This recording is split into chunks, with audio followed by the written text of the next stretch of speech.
All right, guys, welcome to another episode of the Ignite Initiative. I have a good friend of mine, Patio, co-founder of everything, co-founder of Park Place, Guac Shop, Honeys, Spoons, Swirl Freeze. Am I missing anything else? Or? No, that's pretty much it. That's pretty much it? That's all? My brain can't fit anymore, honestly. No. Yeah. Pat, we met through Ref, honestly. Yeah. Really, when you first came here and you moved and left for us for another gym. But, it's a sore subject. That's basically how we met. And that was a great group because we had a group of like 4 to 5 entrepreneurs every morning. We work out. And it was my favorite group because I was working out with you guys and just talking business for an hour. Yeah, I was telling the guy downstairs, it was like we got lucky. We were working out with you, not from you. You know what I mean? So it was great. And I got lucky too. I got paid to work out with you guys. Exactly. Which was awesome. And talk business. That's and a no-brainer. And I learned a ton from you guys in those sessions, those were great because sometimes when you're chopping it up with like-minded people, it's like it just flows, especially if you're in a situation like a gym where you're all just hanging out and getting better, whatever it may be. Yeah, and that's why a big reason for Ignite too is just talking to other entrepreneurs that are in the same boat as you can be the biggest therapy for a business owner ever, right? Just talking to people. It's just doesn't matter what you talk about. Yeah, of course, because there's always employee issues, revenue issues, there's expense issues in every single business, no matter what. And at different times of the year, it's going to happen. So, yeah, Pat, you're really heavy in the restaurant business, obviously. How did it all start? Like, when did it first start? Or, go back to, you're waiting tables with your busboy? Or how did it go? Yeah, actually, I got a pretty funny story how it started. So, growing up, my mom was a waitress for, pretty much as far back as I can remember. And I always used to ask her, can I work in the restaurant business? Can I work in the restaurant business? Absolutely not, So my first job was actually, interestingly enough, I haven't had that many jobs because I usually stayed pretty loyal when I started. My first place I worked at was a place in Bayside, and I told her I was working at the Army-Navy store next door, and I would walk in and walk out, go into the busboy job. After one day, she caught on. She was like, "What are you doing? You smell like food." So she gave me her blessing. I started as a busboy and then just, climbed the ranks. Busboy, waiter, runner, food runner, bartender, barback, whatever it may be. Wow. Yeah. Started definitely from the bottom. Dishwashing, prep chef, whatever it may be. And then a dear friend of mine was opening up another restaurant out in Seaford, the second to his family restaurant, and he asked me to come over there, and I was a little nervous at first because obviously friends. How old were you at that point? I was 22. Okay. Yeah, I was 22. Obviously, you had a big role. Yeah. Well, okay. I started off there as more of just a waiter, gotcha. Really, someone that he can trust, someone that he could, if he ever needed a little time off, he could obviously do that and feel good about the place. But, I definitely was a little reserved about it in the beginning because when you mix family and business or friends and business, sometimes it can be difficult, but I respect him till this day. He's like a mentor to me, even though he's my best friend. Yeah.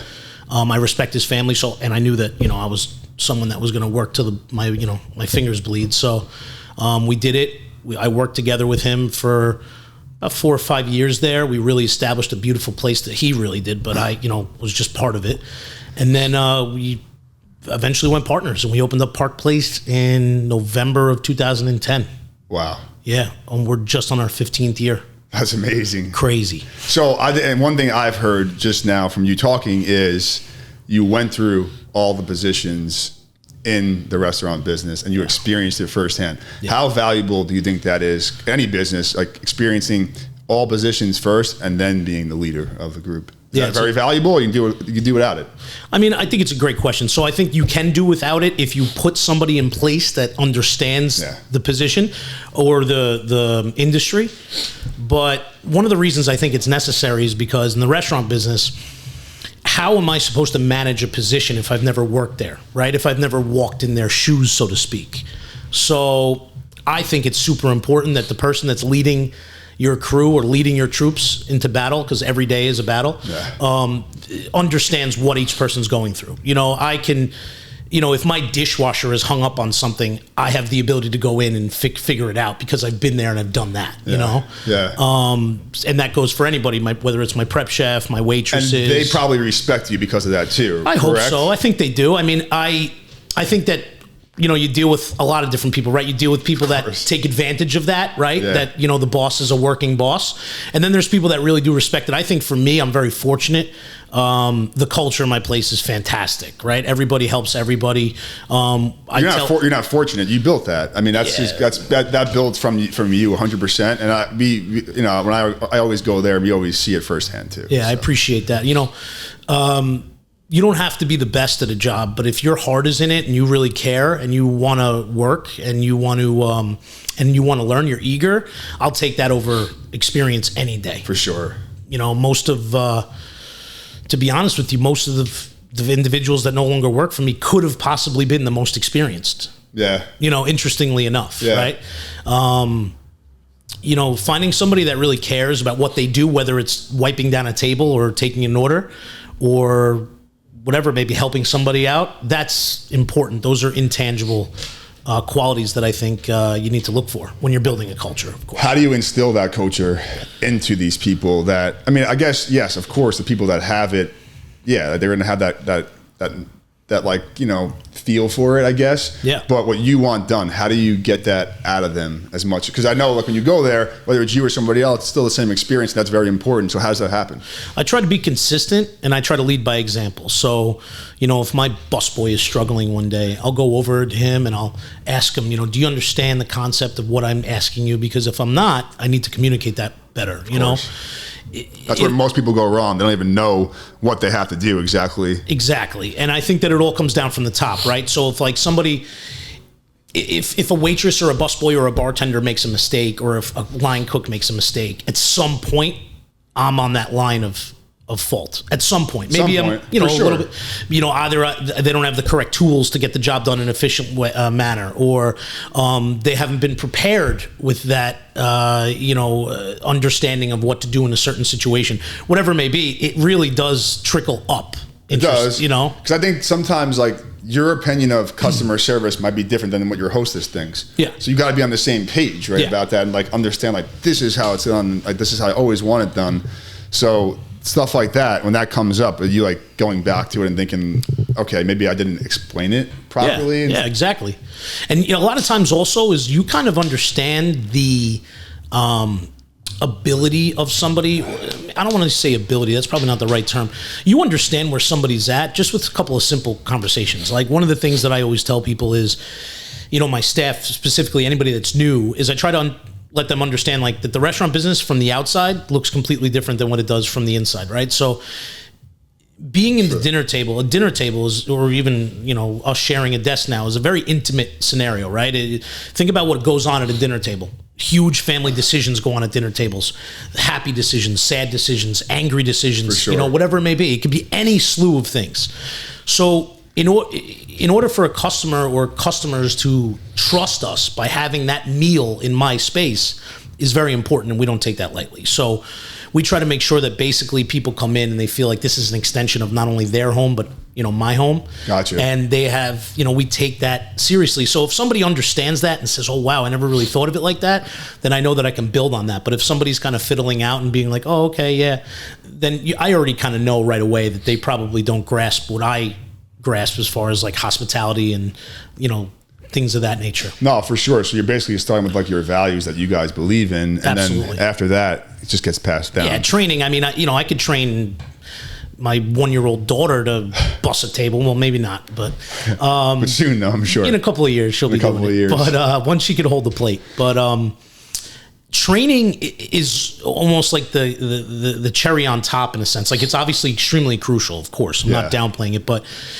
if the right person isn't in the seat, then the training's not going to matter. That's you know what I mean? Up. So I think training is always going to be never ending, right? Never ending. It's never going to end. So including it's like, myself. It's exactly. So it's not like, okay, like, this is what you got to do, get it done. But no, you're always going to improve upon it in certain areas, right? At least we do in our businesses, right? And Absolutely. I know in the restaurant business, it can obviously be improved all the time. Every day, every minute, I'm learning.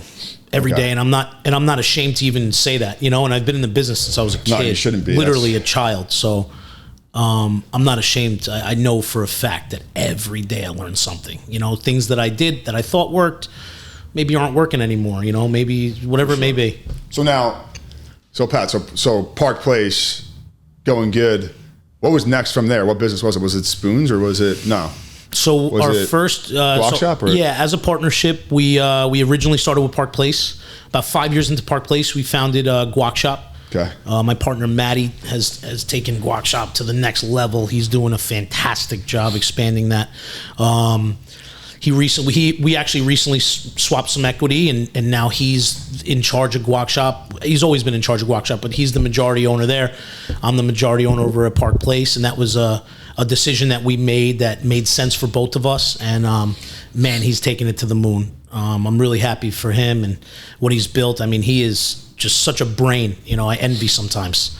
I'm more of an operations guy. Matty's really cerebral, so he's able to make some really great decisions and take his time and make calculated moves and things like that, and which is what you need when you're going to be taking a business from one location to six. You need all. You need the operations too, right? To the East Coast and beyond. So so that was that, and then we actually purchased a manufacturing company in Salt Lake City, Utah.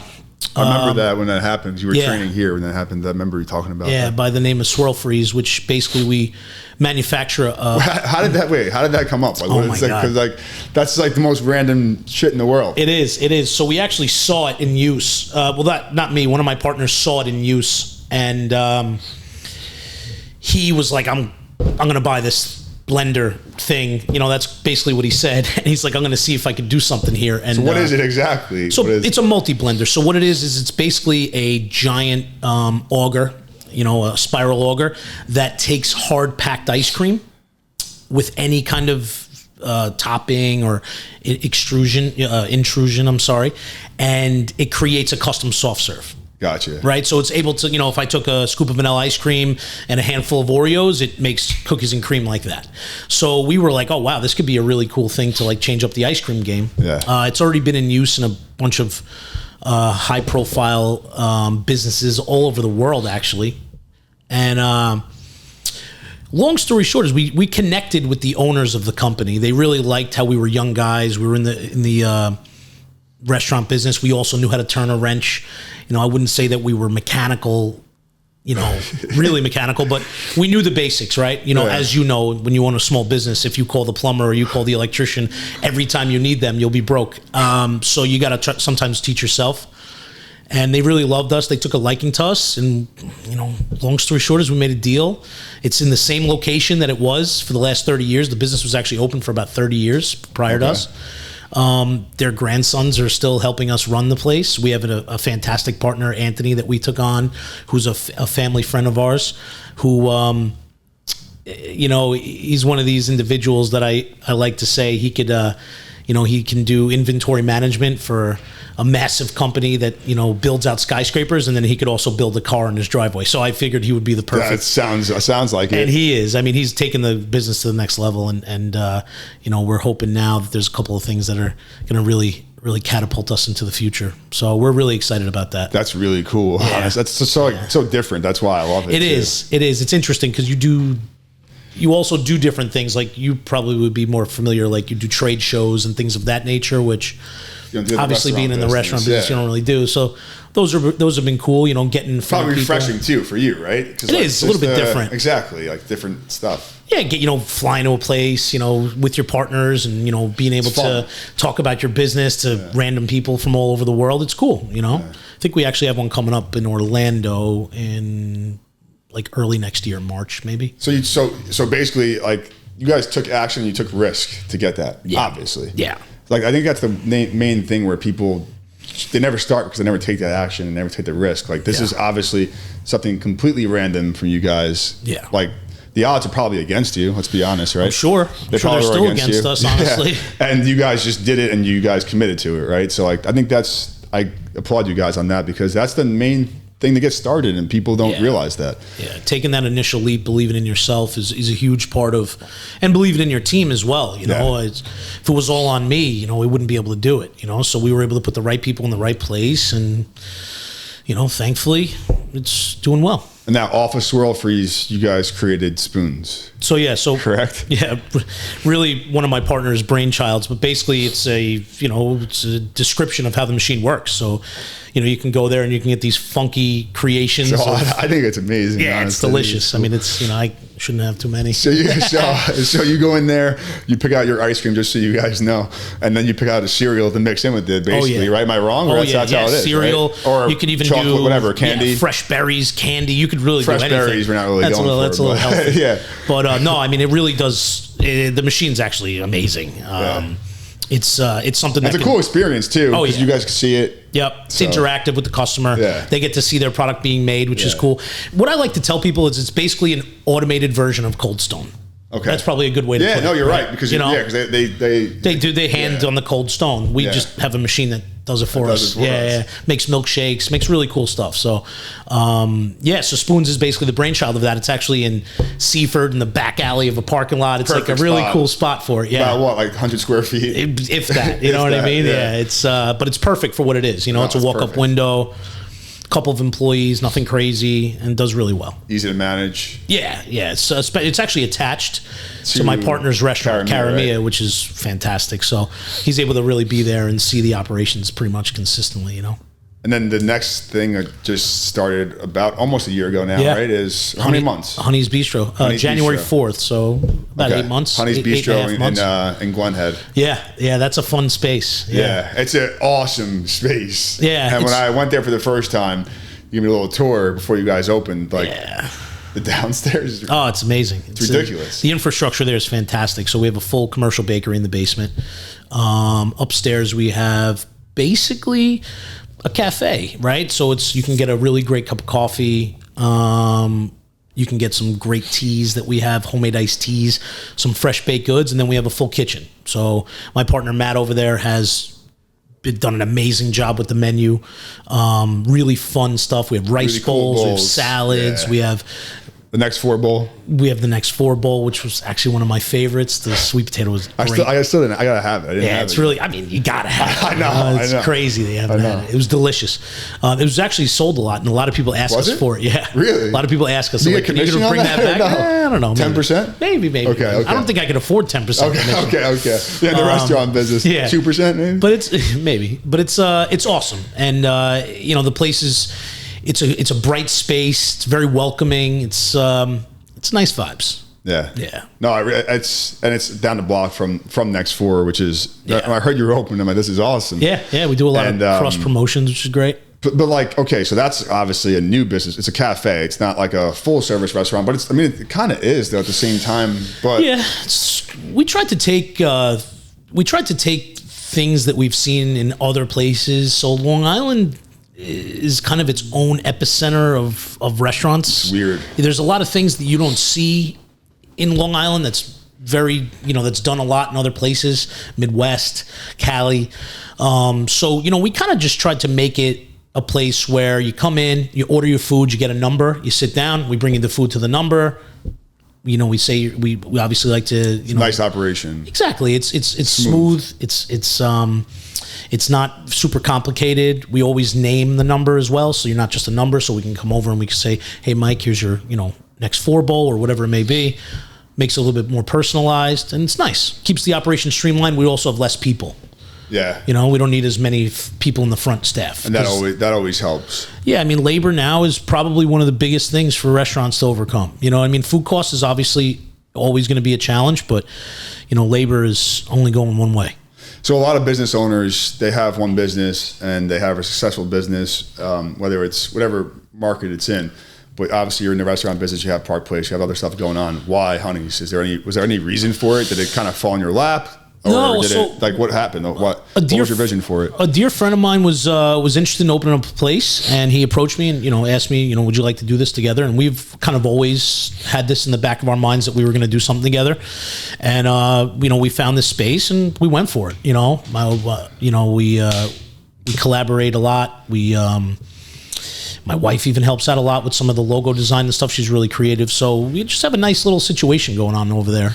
We've got some great guys in the kitchen over there. We have great people up front. I actually knew a young lady that manages a couple of Starbucks. I was able to get her in there and kind of, that's huge. Yeah, help me, because I've never really dealt with like a coffee shop situation. So I'm sure I could have figured it out, but I just kind of wanted to speed it up. Yeah, I didn't want to have to go through the whole learning curve, And a lot of corporate is like sometimes annoying, but at the same time, there's a lot you can learn from corporate. Yeah, we learned a lot. Instilled into your small business, right? Yeah, we learned a lot. Even just little things like timers for, checking the bathrooms so that we, the staff, because, it's very feasible that if it gets busy, people could forget. But, we have a timer that goes off. When that goes off, they know, okay, I got to check the bathroom. So, just things like that. Fast casual restaurants, as you know, you could have 40, 50, 60 people come in and out in a half hour. You don't know when it's going to happen, unfortunately. Exactly. If you had it planned out, it'd be nice and easy, right? Yeah, exactly. So, it's a little bit different than the full-service restaurant where you kind of are aware of what's going to happen that night based off of reservations and things of that nature. True. So it's a different business. It is. I mean, even though I say that, you're really never aware. You could have a low amount of reservations and people still come, right? A massive amount of walk-ins and completely throw you off. So that's just one of the beauties of the restaurant business, right? You're just always ready for chaos, and sometimes you get it and sometimes you don't. So in the restaurant business, the number one thing you can provide, I believe at least, besides good food, I guess, is service, right? People want to be heard and they want to be... I think it's the biggest thing. I know, it's got to be the biggest thing, right? I really, there might be some people out there that would not want to hear that, but if somebody just wanted to eat, they would either cook for themselves, or they would order takeout. When you go to a restaurant, convenience too, right? Is big convenience. Yeah. But when you go to a restaurant, you're making, typically, obviously, this is all typically. There's obviously exceptions to every rule, but typically when you go to a restaurant, right, you get dressed up, you get excited, you're going to go out with your wife or your cousin or your sister, whatever it may be, and you're going to go out and you're going to enjoy a meal, and you're going to discuss, like we said before,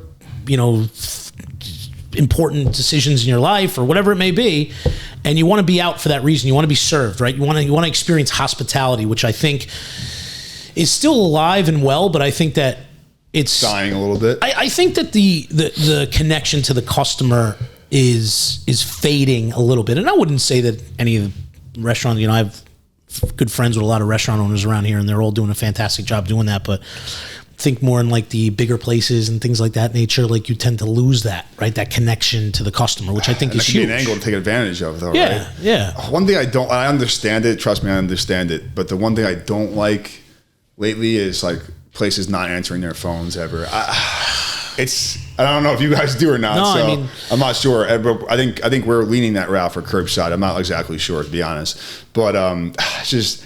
Sometimes it just kind of stinks, right? I know. And I don't even know what you do. I know at Park Place you guys answer phones. Well, at Park Place we always have a person. Honey's is different. But Honey's is different. So Honey's, it's so funny that you bring that up because we were just talking about that too. If you're driving, right, and you want to order a meal, it's the only option is you have to get somebody on the phone. I know. We try to avoid phone orders at Honey's. I understand it 100% why. Yeah, we try to do it because we like to say that the individual that's in front of us is obviously like the first priority to a phone call. We don't want to feel like we're discounting anybody or for sure, or dismissing anybody in real life. But so what we've done to kind of curb that is we've put one of these virtual attendants on the phone. So when you call up, it says, thank you for calling Honey's Bistro. Yeah. We do not accept phone orders. You can order directly on our website. Our website's like super streamlined. It's really nice and easy. Now, have you had pushback for that or no? Yeah, there is. A little bit? Yeah, there's a little bit. There's always going to be something. I will say that most of the customers over there have been fantastic. They kind of understand. And Glenhead's a great community. Yeah, it is. It's a really good community. And we also have a really, Matt has done a fantastic job of keeping the kitchen super efficient. So, listen, if you come in and you place your order and it's... You guys are quick. Yeah, we're quick. You know what I mean? Like you're going to get that order... 5 to 10 minutes. 7 minutes. We can get out most tickets. So, obviously there's those random times where we have a really busy dining room or whatever it may be. But for the most part, we're able to really expedite that. And we did that on purpose, right? Because we know that people are in a rush, people are in a hurry. From all your experience in the restaurants, that's what you brought there, probably, right? That's the most important thing. It is. It's huge. I'll never forget when we opened up curbside. So we're going to be 5 years in September. Wow, that's awesome. But I never worked in a restaurant. That's a benchmark, though. 1 year is a benchmark. I guess it is, yeah. 5 years, for the first location. Anyways, I never worked in a restaurant. Yeah. And my partner, so Brandon did, Ryan did, and Evan, but at the same time, like we still didn't know how to run one, right? Yeah. So the first week we had tickets for like an hour and a half. The first week, and like I wanted to just like kill myself in the back. Like I was hiding in the back. It's I had no idea what to do. The pressure is insane. But obviously we got over that. But the first week I never forget. Actually, I worked there, and I had no idea what I was doing. It's probably the worst decision ever. You're like, I'm not coming back here, guys. I couldn't figure out the computer. I was like, let me just deliver. So I delivered for a little bit. It's tough. But yeah, so that's, sorry to interrupt, but like one of the things I think that makes the restaurant business so challenging is this whole, the restaurant industry owners, we get a lot of slack. It's like, oh, this is such a hard business. And absolutely it is. But I think that owning any business is difficult, right? Because, you decided to put every hat on in the business when you own it, right? Even if you're a absentee owner, you still have hats on. Yeah. So one of the things about the restaurant business is it's a now business, right? I can't, if I don't give you that burrito within the 12 minutes that you're expecting it, I've lost the game, right? So now I have to backtrack and I have to, say, I apologize and here's a gift certificate to the next time you come in or whatever it may be, right? Exactly. It's a now business. We can't just punt, hey, let's circle back next week, or let's circle back on Monday, or let's circle back tomorrow. That doesn't exist in our business. It's a now business. And people, when they're hungry, get angry too. Of course they do. You've experienced that. That's why the hostess stand is one of the toughest places in the restaurant business. A lot of people don't realize that. And sometimes I'll catch myself like a restaurant that messes up, like, I'm like getting angry, but I'm like, you know what? I own businesses. True. I understand how it is. I'm not going to break there. It's tough. I'll try telling them though. Yeah. Like, listen, like, I understand, but at the same time, you guys like, you got to get with the program. The local business tells me like 20 minutes. It's like an hour and 20. I'm like, I know. I have people coming over. Yeah, of course. And you know what? One of the things I tell my staff is don't focus on making the mistake, right? Because that's going to happen. You're not a robot. And even if you were a robot, you'd make mistakes. It's how we handle those mistakes, right? So if somebody was waiting an hour and 20 minutes, you offer, hey, listen, why don't you stay home? I'll deliver it to you. Relax. There you go. I'll bring it over. I'll bring him I'll throw in some dessert. It's how you handle the situation that really defines how the situation goes. We all make mistakes. We're always going to miscalculate. We're always going to have that tough night. It can snowball, right? Yeah. I mean, I have two guys out. Two of my main guys are out this week. One has his back is bothering him. We're going to have to make do with that. So now I'm running my team with a couple of key elements missing. So it's all about how are we going to handle the mistake if it's made, rather than like obsessing over making. It's going to happen. Mistakes are going to happen. It's going to happen. We're humans. Speaking of mistakes and stuff like that, what do you lose sleep over in the restaurant business alone? So it's interesting. I have this. You're waking up at 2:00 in the morning. What are you thinking about? That I forgot to bring water to table 6. I still have my old busboy dreams. But no, one of the things I think is interesting about my personal situation is I literally can honestly say that I trust every one of my staff members. They are good people. They work hard. They've proven to me that they're trustworthy, right? They're consistent with that. So for me, when I'm not there, or if which is rare, but when I'm not there, or if I'm, leave early at night, it's not that they're going to take from me or anything like that. That's not where my brain is. Of course not that. I hope that they don't encounter a situation that I could have helped them out with that's smooth, that I could have made it smoother. That's kind of where my brain is, right? Because I know that they all have integrity. I know that they all are treating the customers to the best of their ability. I really do know that, whether I'm there or not. It's just, I hope that there's not a situation that they encounter that I could have been a bigger help to them. That's really where I lose sleep. It's interesting. And then you just lose sleep about, the normal stuff of business. We had a slow week. Last year it was a good week, but then, I was talking to a fellow business owner. He owns multiple restaurants in Long Island. He's a big dog. And he was saying that one of the things that he's noticed since 2020, because I won't give that a name anymore. One of the things he's noticed since 2020 is that there's really no trends anymore. There's no trends. It's very difficult to figure, it could be beautiful out, you'll be busy. It could be beautiful out, you'll be dead. It's so difficult to really nail down what to expect. Why though? Because people's work schedules are different and stuff? Either that or people just got used to being a little bit more last minute. I mean, this specific individual told me that he used to be 2 weeks out on reservations. He would be able to plan accordingly. Now he's 24 hours. See, I thought it got more that direction, but I don't after know. COVID it did, right? Right after COVID Yeah, it did, yeah. Okay. Well, I mean, he, and this is something that I've noticed as well. I mean, I'll have nights where it's gorgeous out and patio will be packed, and then I have nights where it's gorgeous out and the patio's like crickets. And those are the worst, right? It's tough. Mentally, all right, so mentally has that. Well, I don't like to, it's very easy to fall into a slump of, oh my God, we're slow, whatever. But this is going to happen, right? There's naturally ebbs and flows in business. So, make the decisions swiftly and confidently, right? So, take away some of your labor. If you think you're going to be running a little bit of a slower night, take some of your labor down, right? Send some people home.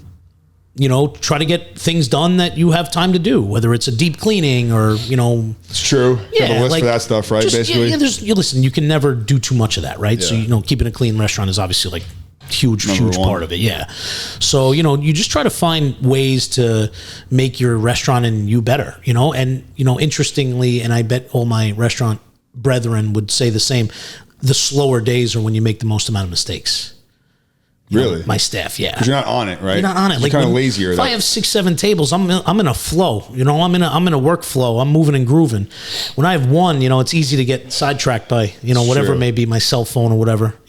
That's a battle. That's a good point. That's a battle we're going to lose forever, as business owners. Yeah. What do you? Cell phone's a part of your body. We're all cyborgs. In the gym business, it's not acceptable. I mean, dude, it's so hard. If you're paying for somebody to train you, I mean, you of course. I see it though. Not with yours, but like you could even see it. No, you got great guys. But no, I mean it's true though. It's that is interesting thing that you. I didn't think about that honestly. In terms of it's a battle we're always gonna have. They didn't have that 10 years ago, 20 years ago, whatever it may be. It's true. It's just a new distraction. There's a distraction. So many fucking. I mean, it's literally a supercomputer in your pocket. You know what I mean? So it's like, how can you not be distracted? I know, and you could be using it to calculate something, right, or something like that. Come on, I got calculators everywhere. Don't give me that. Oh, you have them everywhere. Yeah, of course. You try to, right? Try to curb whatever they would need to. The only thing I don't have is a Google setup. So Pat, what's next? Like, what's next? Is it just building Honey's? Is it growing Park Place? Is it expanding Honey's into a different location, maybe like another location, or is it just enjoying? Oh yeah, and you just had a daughter about a year and a half ago. Yeah. You're just enjoying your wife and your daughter, your family more. Is like that your focus now, or is it still growing the businesses? Not that you're not going to grow them, but you know what I'm saying. Where are you going towards? So I think that becoming a father was a huge thing for me, and I think that it kind of recalibrated what is important and what's not. And I think that I can confidently say that I really want to stay where I'm at right now. That doesn't mean I want to be stagnant, right? I want to continue. That doesn't mean that at all. Yeah, I want to continue growing the businesses, putting in the effort and into what I have that's really established. Park Place going on 15 years, man. I can't believe it. I was amazing. I was 24 years old when we opened that place. Like I was a child, and sometimes doing too much too is not good either. Yeah, I know too. So especially knowing who I am, right? Yeah. And I know that I'm a guy that wants to touch and feel my business, right? I want to feel it, I want to see it, I want to be there, and I can't do too much. It's just it doesn't make sense for me. Focusing on my family, I've had a couple of leaders really rise to the top, and exploring options with them, because I think that's one of the biggest things, right? If you have the right people, you can build anything. For sure. Right? I mean, finding the right people and then leading them properly is key. I don't mind going backwards, and instead of looking, I don't mean backwards, but I mean, I don't mind going in like a different direction where maybe I'd rather find the people first and then find the opportunity rather than finding the opportunity and having to struggle to find the people. For sure. So that's something that I've noticed recently. I've had some amazing people that I'm lucky to have work for me step up and tell me that they'd be willing to do something more or whatever. So, I mean, the pieces are there. Now it's just about, making sure that the foundation is strong, making sure that the restaurant's good, making sure that all my places are, operating where they need to be. And then, if things happen in the future, I'm up for it. So so that's awesome. And just doesn't mean you're staying stagnant. You're growing the businesses you have right now. You have a lot going on. Yeah. So there's nothing wrong with that. That's definitely for sure. And I have things to work on. I have things to, and things to get better. You know what I mean? And once I feel like I'm in a place where these little things, to be honest with you, in the scope of, it's actually really small things, but I still want to make sure that we're firing on all cylinders before I decide to do something else. Yeah. Definitely. I think what you guys built so far is amazing, and just optimizing that right now. Yeah. Is huge. Definitely where I want to keep my energy right now. Now, in terms of, okay, it's 2024 now, almost 2025, right? Coming at the end of the year. It's crazy.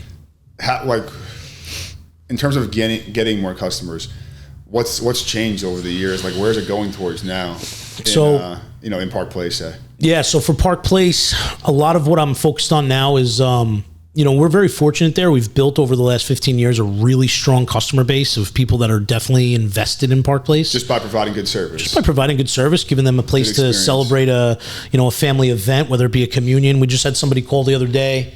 They had the christening, they had the communion, and now they want to have a confirmation by us. So wow, that's awesome. That's incredible that a family would give us that trust. And I'm sure they referred a bunch of people for you too. Exactly. Right? So private events is a huge part of what we're doing.